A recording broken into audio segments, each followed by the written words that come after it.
بسم اللہ الرحمن الرحیم۔ عالم غیب یا ما بعد الطبیعات کی کناء و حقیقت کے بارے میں انسانی علوم کے تمام ذرائع، تجربات و مشاہدات، حس باصرہ، سامعہ، لامسہ، ذائقہ، شامہ اور انسانی عقل و تخیل اور وجدان و ذوق اپنی صحت و سلامتی اور استعداد و صلاحیت کے باوجود ناواقف، عدیم العلم اور لا ادری کے دعوے دار ہیں، اور اس بارے میں انسان کی ہدایت و رہنمائی کی کوئی یقینی اور قطعی راہ متعین کرنے سے عاجز ہیں۔ انسانی قواں اور احساسات و ادراکات تو بذات خود انسان کی کناء و حقیقت کے احاطے سے عاجز ہیں کہ انسان کہاں سے آیا اور آتا ہے، مرنے کے بعد کہاں جاتا ہے، آنے کا مقصد کیا تھا، جانے کے بعد کیا ہوگا، اور یہ سب کچھ کیا اور کیوں ہے۔ علاوہ ازیں نظام کائنات کا کوئی مدبر و منتظم ہے یا نہیں ہے تو کہاں ہے، نہیں ہے تو نظام کون چلا رہا ہے۔ مذکورہ بالا تمام سوالات کے صحیح و صریح جوابات میں انسانی علوم کے تمام ذرائع فی الحقیقت مبہوت اور بے بس ہیں، البتہ وحی الہی اور علم الہی ہی ان معمات کا صحیح اور کافی اور شافی حل پیش کرنے میں منفرد و ممتاز ہے۔ ارشاد باری تعالیٰ ہے، قُل لَّا يَعْلَمُ مَن فِي السَّمَاوَاتِ وَالْأَرْضِ الْغَيْبَ إِلَّا اللَّهُ وَمَا يَشْعُرُونَ أَيَّانَ يُبْعَثُونَ۔ آپ کہہ دیں کہ آسمانوں اور زمین کے غیب کو اللہ تعالیٰ کے سوا کوئی نہیں جانتا، اور وہ تو یہ بھی نہیں جانتے کہ کب وہ اٹھائے جائیں گے۔ دوسری جگہ فرمایا، لَهُ مَا فِي السَّمَاوَاتِ وَمَا فِي الْأَرْضِ وَمَا بَيْنَهُمَا وَمَا تَحْتَ الثَّرَىٰ۔ اسی کے لیے ہے جو کچھ آسمانوں اور جو کچھ زمین اور جو کچھ ان کے درمیان اور جو کچھ خاک کے نیچے ہے۔ ایک اور جگہ فرمایا، عالم الغیب فلا یظہر علی غیبہ احدا الا من ارتضی من رسول۔ غیب کو جاننے والا ہے اور اپنے غیب پر کسی کو مطلع نہیں کرتا الا کہ کسی کو رسول بنا کر منتخب کر لے۔ موجودہ عالم جس سے ہمارا بلا واسطہ تعلق ہے، جہاں ہمارے احساسات و مشاہدات کو عمل دخل کی لازمی اور واقعی حیثیت حاصل ہے، جہاں اشیاء کے وقوع کے علل و اسباب، اشیاء کے لوازمات و خاصیات اور ان کا باہمی تعلق وغیرہ ہمارے مشاہدات سے ہزارہا مرتبہ گزرتا ہے، ہم اپنے حواس و قیاس، علم و استقراء اور عقل و تخیل وغیرہ کے تمام اسباب و ذرائع کو بروئے کار لا کر اس حقیقت پر لب کشائی کرتے ہیں کہ سورج فلاں فلاں وقت پر طلوع و غروب کی منزلیں طے کرتا ہے، چاند ستارے اپنے اپنے اوقات معینہ پر نکلتے اور ڈوبتے ہیں، غروب شمس رات کا پیغام ہے، رات کا آغاز دن کا اختتام ہے، آگ جلاتی ہے، چھری کاٹتی ہے، زہر قاتل ہے۔ ہم مذکورہ اشیاء کی گردش و تنظیم اور نتائج و خواص سے اس لیے متفق ہیں کہ یہ ہمارے احساسات و مشاہدات سے گزرتے ہیں، ہماری عقل ان پر تجربات کے بعد مہر ثبت کر کے انہیں قضا یا کلیہ اور قواعد اصولیہ کی شکل دیتی ہے۔ مثلاً جب بھی ہمیں آگ کے پاس جانے کا اتفاق ہوتا ہے تو ہمیں حرارت و تپش کا احساس ہوتا ہے، اور اگر ہم اس آگ میں کسی چیز کو پھینکیں تو آگ اسے جلا کر راکھ بنا دیتی ہے، اور ایسا ایک مرتبہ نہیں بلکہ ہر مرتبہ ہی ایسا ہوتا ہے، تو ہماری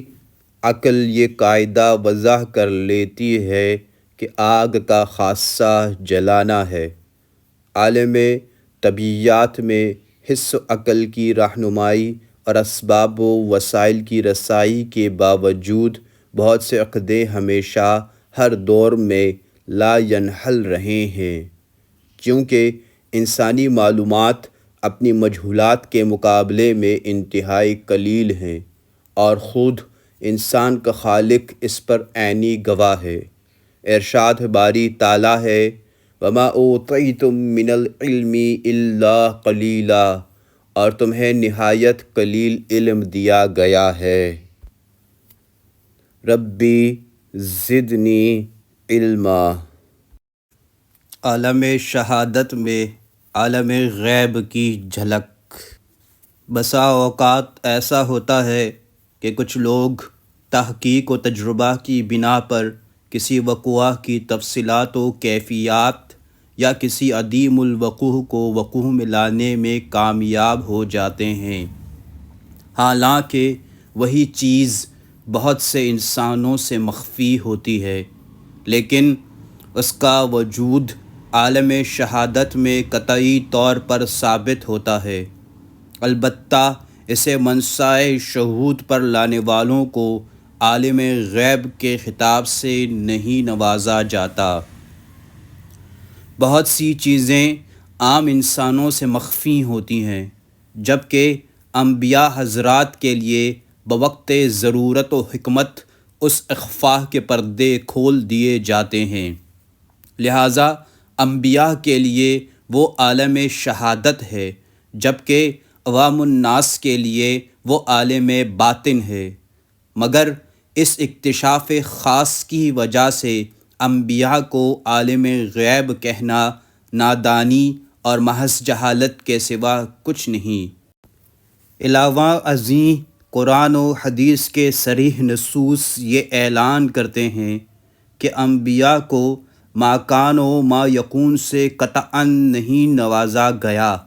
البتہ اللہ تعالیٰ حسب منشاء اپنے انبیاء و رسل کو کسی خاص حکمت و ضرورت کی بنا پر کسی غیبی امر سے مطلع کر دیا کرتے تھے۔ شیاطین، جن اور ملائکہ وغیرہ اس عالم شہادت میں موجود ہیں، مگر انسانوں کے لیے وہ عالم غیب کی حیثیت رکھتے ہیں۔ البتہ بسا اوقات کوئی انسان مادی یا روحانی ذریعہ سے ان تک رسائی حاصل کرنے میں کامیاب ہو جاتا ہے۔ مثلاً انبیاء کا جن و ملائکہ سے ہم کلام ہونا، شیاطین کو دیکھنا، صحابہ کا فرشتے جبریل علیہ السلام کو دیکھ لینا، کاہن و نجومی اور جادوگروں کا اپنے علوم کے ذریعے جنوں اور شیطانوں تک رسائی پا لینا، مگر کہانت، علم نجوم، علم رمل اور جادو وغیرہ سے اسلام نے منع کیا ہے۔ بہت سی چیزیں جن و شیاطین اور ملائکہ کے لیے عالم شہادت کی حیثیت میں ہیں، جبکہ وہیں چیزیں عام انسانوں کے لیے عالم غیب میں ہیں۔ عالم شہادت کی بہت سی اشیاء، ان کے خواص، ان کی کیفیات و ماہیات، چاند ستاروں اور سیاروں کی فلکی معلومات، پانی، تیل، گیس، پٹرول، سونا، چاندی اور جواہرات جیسی معدنیات تک رسائی، اور نت نئی زمینی معلومات، دریاؤں اور سمندروں کے پانیوں کی مخلوقات، نئے علاقوں اور ملکوں کی دریافت، جغرافیائی تقسیمات، ماں کے پیٹ میں بچے سے متعلقہ معلومات، بارش کے وقوع یا عدم نزول کے امکانات، زلزلے، سیلاب، آندھی و طوفان وغیرہ کے خدشات، آلات جراحی کے ذریعے جسم انسانی کی اندرونی معلومات وغیرہ عجوبہ روزگار ہیں، جو مرور زمانہ کے ساتھ ترقی کے تدریجی مراحل اور ارتقاء کی ابتدائی منازل طے کر کے حال ہی میں بڑی سرعت کے ساتھ منصۂ شہود پر ظاہر ہوئے ہیں۔ حالانکہ انسانی تاریخ کے گھڑیال کی سوئیاں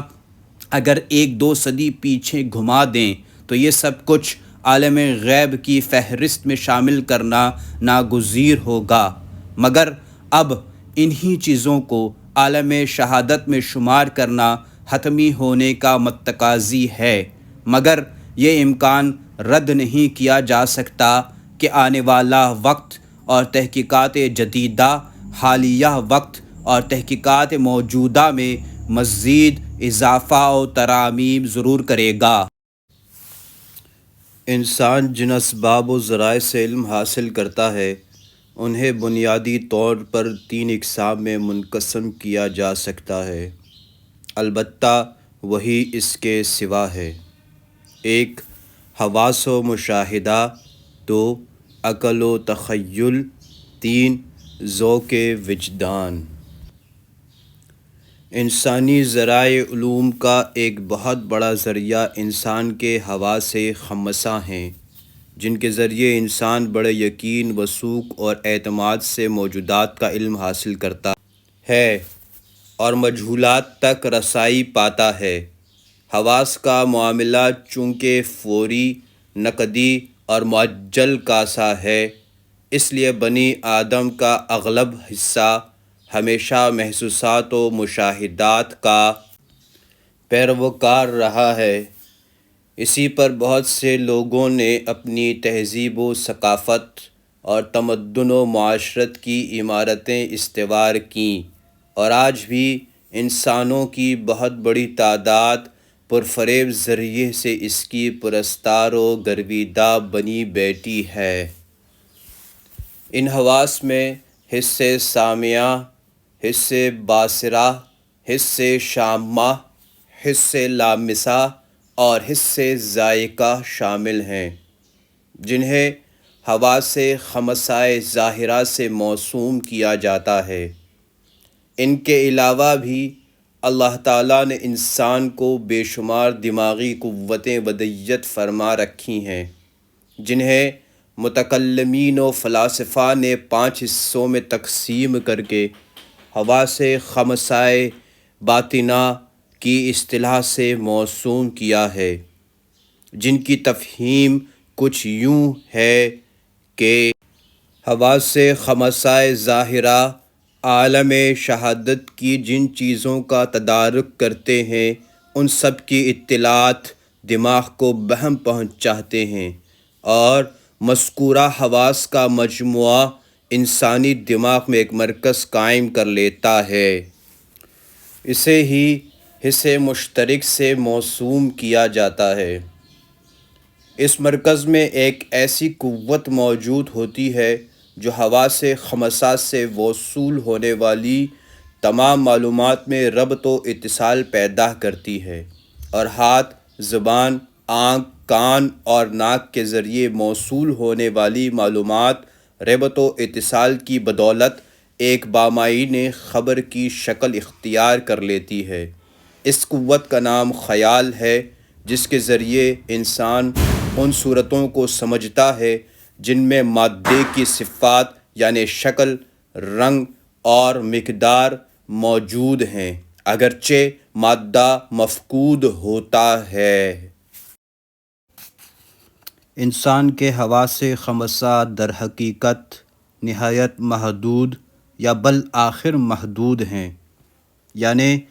ایک حد ایسی آتی ہے جہاں یہ حواس تعطل کا شکار ہو کر معلومات مہیا کرنے سے عاجزی کی صدا لگانا شروع کر دیتے ہیں۔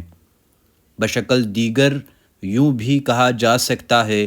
کہ انسان کے حواس خود انسان کی ذات اور متصل موجودات سے کام شروع کرتے ہیں،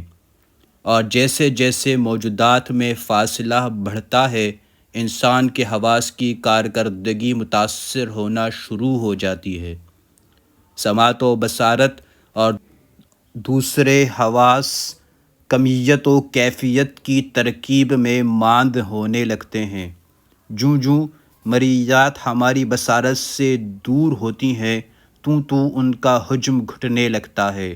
اور بالآخر وہ ہماری نگاہوں سے اوجھل ہو جاتی ہیں۔ جیسے جیسے ہماری سماعت مسموعات سے بعید ہوتی جاتی ہے، ویسے ویسے اصوات ہماری سماعت میں کمزور سے کمزور ہوتے ہوئے وجود کھو بیٹھتی ہیں۔ یہی حال قوت شامہ کا ہوتا ہے کہ جتنا انسان کسی چیز کے قریب ہوگا اتنا ہی اس کی قوت شامہ کام تیز کرے گی، مگر اس کے برعکس قوت شامہ اس وقت متاثر ہونے کی متقاضی ہوگی جب انسان مشموم سے دور ہوتا جائے گا۔ علاوہ ازیں قوت شامہ سامعہ اور باصرہ کے مقابلے میں خاصی ضعیف و ناتواں ہے، جبکہ قوت ذائقہ اور لامسہ تو اس میدان میں چاروں شانے چت ہے، کیونکہ یہ اس وقت رول ادا کرتی ہیں جب مطلوبہ چیز زبان یا ہاتھ کی پہنچ میں ہو، بصورت دیگر یہ دونوں قوتیں زمین بوس ہو جاتی ہیں۔